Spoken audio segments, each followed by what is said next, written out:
My daughter-in-law smiled at me and said my bedroom had been turned into a dog room. At 71 years old, I stood there holding my overnight bag while two golden retrievers slept beside the fireplace where I had spent every Christmas for nearly 30 years. My son looked at the floor while my things had already been moved downstairs beside the water heater. Later that night, I sat alone in my car during a Montana snowstorm, with foreclosure papers in my lap and the family cabin glowing behind me. That was the night I realized how long I had been shrinking myself just to stay welcome inside a family I once helped hold together. My name is Jocelyn Jackson. These days, I live alone in a little cottage outside Whitefish, Montana, where the mornings are quiet and the coffee stays warm because I'm the only one drinking it. Ah, I didn't always live this way. Back then, I still believed that being needed was the same thing as being loved. Do you know the difference between those two things? I didn't. Not for a long time. The cabin had been in our family close to 40 years. Richard built most of it himself, back when Kevin was still too small to carry lumber without tipping sideways. Crooked shelves in the hallway he always meant to fix. One loose floorboard near the kitchen that squeaked every winter without fail. I used to say the cabin had old bones. Richard would laugh and say that made two of them. Have you ever had a place like that, somewhere that holds more of your life than it has square footage? Every Christmas happened at that cabin. I made cinnamon rolls before sunrise. Richard handled the fire. Kevin tracked snow across the floor every single year, no matter how many times I yelled at him to stomp his boots first. When he got older and brought Lola into the family, I made room. Her mother's recipes alongside mine. Different ornaments. Softer music through the kitchen speaker while she cooked. I thought that was what families were supposed to do, but things started disappearing without anyone saying a word. The old plaid blanket Richard kept on the couch, gone one winter with no mention. The fishing photo from the hallway moved to a closet downstairs. My ceramic angel collections replaced with white decorations that matched perfectly and meant nothing. Every year, the cabin looked a little more like a rental catalog and a little less like somewhere we actually lived. I noticed other things too. Bills stacked face down on the kitchen counter. Grocery receipts folded into Kevin's coat pocket before I could glance at them. Lola whispering sharp words at him when she thought the kids covered her. Kevin standing on the porch before dawn in the snow without a jacket, foam pressed to his ear, steam curling from his mouth. Whenever I asked if everything was all right, he'd smile too fast and say it was handled. That word. He said it so many times it started sounding like a door closing. Did you ever notice someone using a single word to keep you out of a whole conversation? After the family photo, I carried empty mugs into the kitchen while everyone settled around the television. The counter was cluttered with pie tins and tape and scissors, and there was a sealed envelope shoved partway under a stack of mail. Kevin slid it away the second he noticed me looking. One quick motion, like nothing. That tiny thing stayed with me the rest of the evening. I've never fully understood why something so small can land so hard. What small moment have you ever caught that turned out to be the start of something much bigger? Later that night, after the grandchildren ran upstairs laughing, I carried my overnight bag down the hallway toward the bedroom I'd used every Christmas for 30 years. The hallway light flickered once, cold air slipping in from somewhere deeper in the house. I reached for the doorknob, and something in my chest just paused. The room smelled like cedar and lavender detergent. For 1 second, I thought maybe Lola had replaced the curtains. Then I looked down. Two oversized dog beds pushed against the fireplace, where my quilt used to be folded at the foot of the bed. A basket of chew toys near the dresser Richard built with his own hands. One of Lola's golden retrievers lifted its head off the rug and stared at me like I was the one in the wrong room. The walls had been repainted a pale cream. My reading lamp gone. The photo of Richard teaching Kevin to fish gone too. Lola came down the hallway behind me carrying fresh towels. She smiled when she saw my face. A little too fast. Oh, I meant to tell you. We had to rearrange things this year. The kids needed more room upstairs, and the dogs get anxious in new places. We set you up downstairs. It's cozy. Cozy. What do you do when someone hands you a word that's meant to do the work of an apology they're never going to give you? The basement wasn't finished. Richard always planned to finish it after retirement. The deadlines kept shifting until there weren't any left. Cement floor cold year-round. Exposed pipes along the ceiling above bins, labeled Christmas lights and camping gear in black marker. A folding mattress beside the water heater, under one weak yellow bulb. My suitcase was already down there. Someone had folded a thin blanket on top of it. The air smelled like dust and old pipe heat, and something metallic underneath. Lola stood at the bottom of the stairs, arms loosely crossed. It's only a couple nights. Kevin appeared behind her halfway through that sentence. He opened his mouth, looked at the floor, said nothing. I waited a moment. Then I picked up my bag and walked to the mattress. Because sometimes that's all you can do with your dignity. Carry it quietly into a cold room and keep moving. Has anyone ever put you somewhere and you had to decide right then whether to say something or just let it go? I stayed upstairs longer than I wanted to. Washed dishes, wiped counters, packed leftovers, while Christmas music played loud enough from the living room to fill all the silence. At one point, I stepped into the hallway for my sweater and heard Lola near the staircase talking to someone. She lowered her voice when she noticed me, but not fast enough. I just wanted things to feel less crowded this year. I kept walking, didn't stop. That might have been the moment something inside me quietly decided it was done. Late that night, alone on that folding mattress with a county envelope in my lap, the yellow bulb buzzing softly above me, footsteps crossing the old floorboards overhead, I finally opened it. Tax notices, lien documents, red stamps, final notice dates.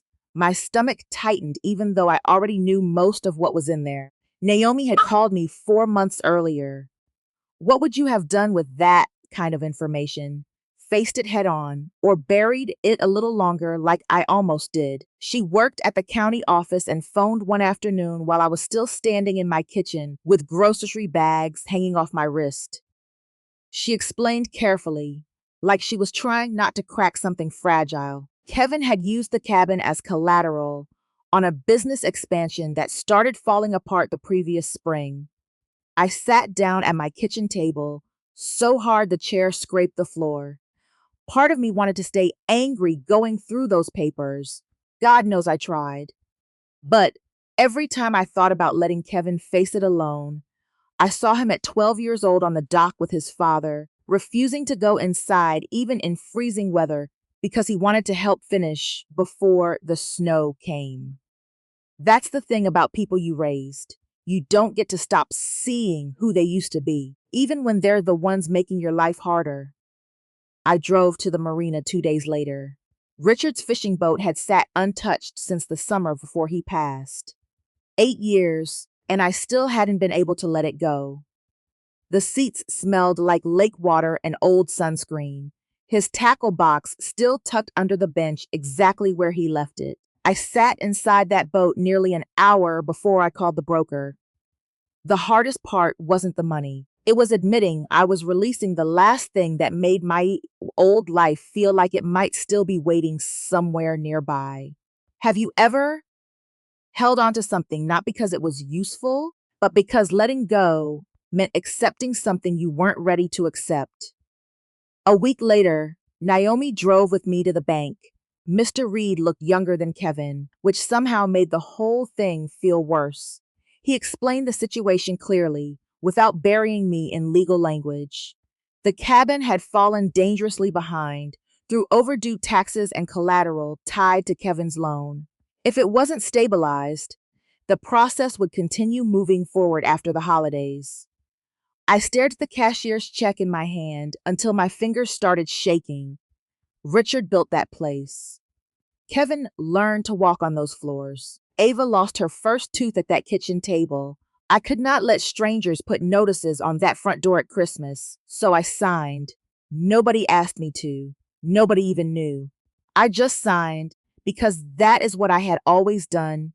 By morning, the storm had gotten worse. Snow pressing against every window, lights flickering, the generator groaning outside. Lola moved too fast through the kitchen, banging cabinet doors. Kevin stood at the sink looking hollowed out. Nobody mentioned the basement. I poured myself coffee already gone lukewarm, sat down, and asked them both to sit for a minute. Lola sighed first. Kevin looked nervous before I even spoke. I put the county envelope on the table beside my mug.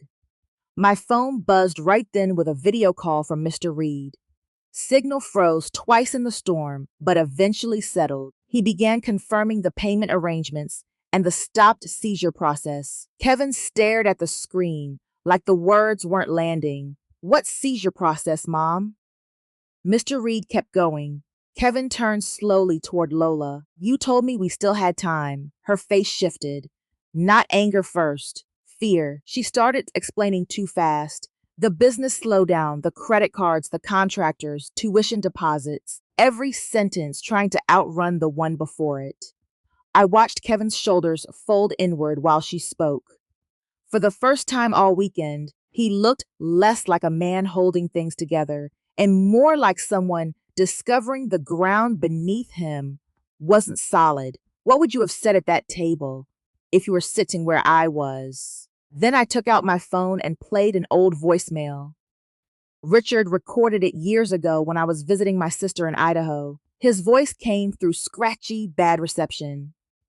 He laughed first because he always forgot how much I hated long voicemails. Then his voice got quieter. He said not to whatever years I had left, begging to be included in places I helped build. The kitchen went still. Kevin put his head in his hands. Lola stared at the table, mascara smudged beneath one eye, like she'd finally run out of energy to hold everything together. When she spoke again, her voice was smaller. She said she'd hidden the debt because she could not stand looking like they'd failed. That everyone around them seemed more stable, more put together. Somewhere along the way, appearances mattered more than honesty. I understood that fear. I've carried a version of it myself. But understanding something doesn't mean you have to keep absorbing it for someone else. Sitting there with cold coffee in my hands, snow covering the porch outside, I realized I didn't want revenge. Revenge would have meant staying tied to all of it. What I wanted was quieter than that. I wanted to stop making myself smaller just so everyone else could stay comfortable. What do you do when you finally run out of room to shrink into? Christmas ended without any scene. No one walked out. No one raised their voice. We opened presents. Ava made cinnamon rolls with too much icing. Miles fell asleep during a movie with popcorn on his sweater. Somehow that almost made it sadder. Real fractures in a family don't arrive with explosions. Sometimes they just come in and sit down at breakfast like they belong there. In the months after, things shifted slowly. Kevin sold his company truck, the one with the heated seats he always insisted the business needed. Lola started meeting with a financial counselor, then a therapist. I could tell she hated every minute of admitting she needed help. She kept going anyway, and that mattered more to me than any apology. The cabin went into a trust for Ava and Miles, not because I wanted control, because I wanted it protected from pride and desperation after I was gone. I stopped stepping in before consequences could reach Kevin. That was harder than people think. I moved into a small cottage near the lake in early spring. 2 rooms, a narrow porch, enough quiet to hear the birds again. First night, I sat on the floor eating soup from a paper container because I hadn't unpacked the kitchen yet.